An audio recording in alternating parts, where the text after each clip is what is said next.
आज की दिनांक में भारत का सबसे बड़ा शत्रु कौन है?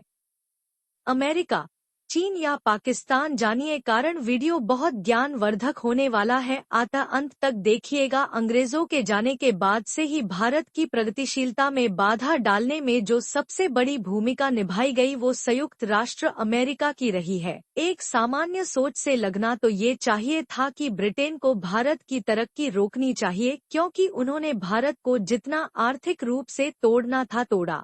उसके उपरांत लाखों लोगों को मरवाते हुए न चाहते हुए भारत छोड़ा, पर ब्रिटेन का नाम न आते हुए अमेरिका का नाम आखिर क्यों आ रहा है?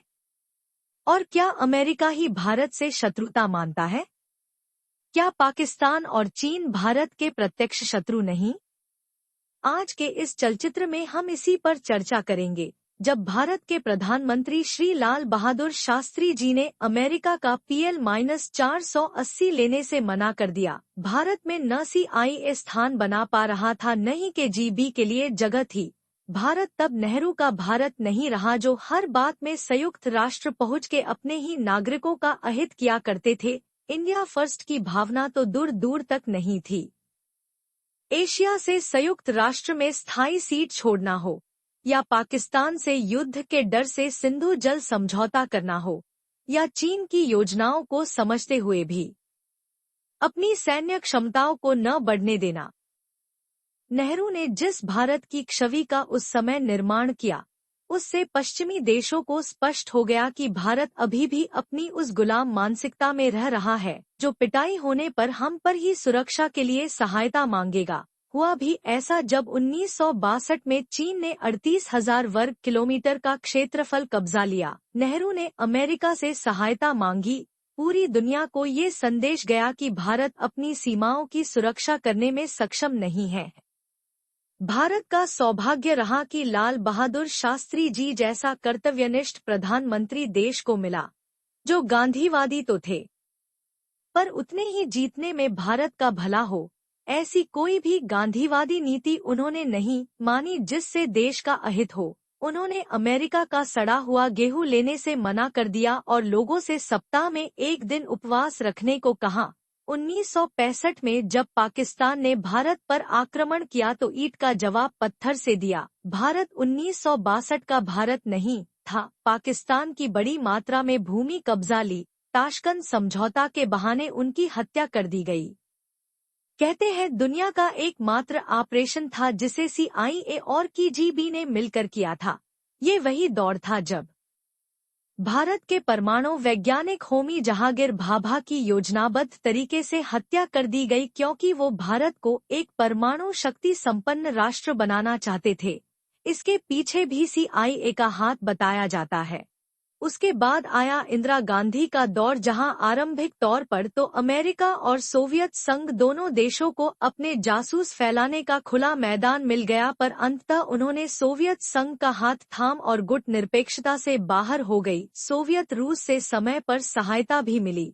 भारत अगले 3 दशक तक आंतरिक संघर्ष में अधिक लिप्त रहा। आपातकाल, मंडल आयोग, आरक्षण, आर्थिक उदारीकरण जैसे मुद्दों में फंसा देश उलझा रहा, पर यह सब बेईमान लोग नहीं थे। भारत धीमे धीमे ही सही पर उन्नति पर कार्य करता रहा। डॉक्टर नंबी नारायण जैसे महान वैज्ञानिक, जो भारत को क्रायोजेनिक इंजन दिलाने में लगे हुए थे, उनको CIA ने ऐसा फंसाया कि भारत के पास आज तक क्रायोजेनिक इंजन नहीं हो पाया। प्रधानमंत्री जो भी बनता वो पहला चक्कर अमेरिका लगाता। Unilever, Procter and Gamble, ITC जैसे शून्य तकनीकी कंपनियां भारत में साबुन, सर्फ, आटा, सिगरेट बेच के पैसा कमाती, और इनके विरुद्ध जब 18 साल तक आंदोलन चलाने वाले राजीव दीक्षित का प्रभाव बढ़ गया तो इन्हें भी मरवा दिया गया।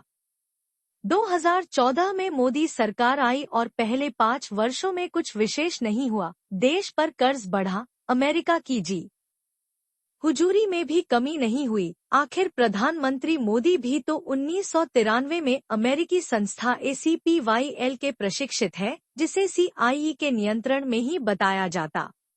अमेरिका कहता वेनेजुएला से तेल न खरीदो, भारत पीछे हट जाता। अमेरिका कहता ईरान से तेल न खरीदो, भारत पीछे हट जाता। अमेरिका कहता रूस से तेल खरीदो, भारत रूस से तेल खरीदता, पर जब अमेरिका कहता रूस से तेल मत खरीदो तब भारत पीछे नहीं हटता, और उसका कारण कि अमेरिकी राष्ट्रपति ट्रंप द्वारा यह कहना कि मैंने युद्ध विराम करवाया। आरंभ में तो प्रधानमंत्री चुप रहे और कुछ नहीं बोले, स्पष्ट था व्यापारी मित्र का दबाव संभावित था, पर जब देखा गया कि जनता में इस बात को लेकर आक्रोश है तब जाके चुप्पी टूटी और अमेरिका जो अब तक भारत में घटनाएं अप्रत्यक्ष रूप से करवाता था खुल के आ गया। अमेरिका इससे पहले खुल के 1971 में आया था पाकिस्तान के बचाव में। 1866 में ट्रेवेरियन नाम के एक अंग्रेज ने अपनी पुस्तक में लिखा था कि औसत भारतीय बच्चे का बौद्धिक स्तर यूरोपीय बच्चे से कहीं ऊपर होता है। अमेरिका ने अपने यह एक MIT बनाया, पर भारत में जीतने भी योग्य इंजीनियर डॉक्टर होते उन्हें अपने यहाँ आने का लालच देता। भारत में भी आरक्षण जैसे संवैधानिक भ्रष्टाचार के कारण लोग देश छोड़ना अधिक उचित समझते हैं। भारत की बौद्धिकता पर भी आक्रमण अप्रत्यक्ष तौर पर अमेरिका करता रहा है। भारत ने कभी भी अपने क्षेत्र में अमेरिकी सैन्य बेस को स्थान नहीं दिया। डियागो गार्सिया पर अमेरिकी बेस पर एक बार अटल बिहारी वाजपेयी ने चिंता व्यक्त की थी। भारत राख से उठ खड़ा होने वाला देश है। हमारे पूर्वजों ने वो कुछ देखा और सहा है जिसके बाद कोई भी सभ्यता नष्ट हो जाती है, पर हम और दमदारी के साथ वापस आए। हमें चालाकी नहीं आती थी इसलिए हम गुलाम हुए, पर हमें लड़ना किसी भी कौम से बेहतर आता था।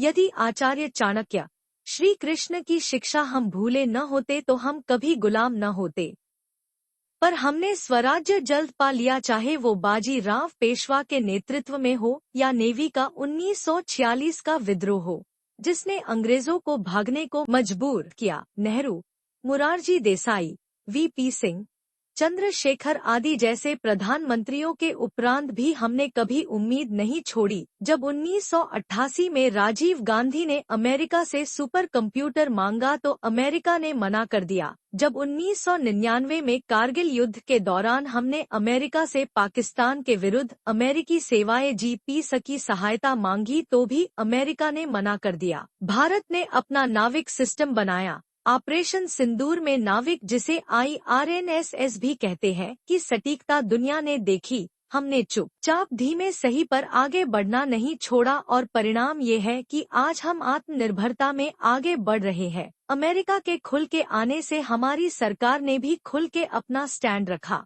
राजनीतिक सोच में बदलाव आया। अमेरिकी दबाव के आगे झुकना पहले से कम हुआ। ये अच्छी शुरुआत है। अमेरिका को पता है उसे चुनौती रूस और चीन से नहीं, असली चुनौती भारत से है। भारत बिना सीमाओं का अतिक्रमण करे किसी भी देश को शासनकृतिक स्तर पर प्रभावित करने की क्षमता रखता है। युद्ध कौशल में भारत के आगे कोई नहीं ठहरता।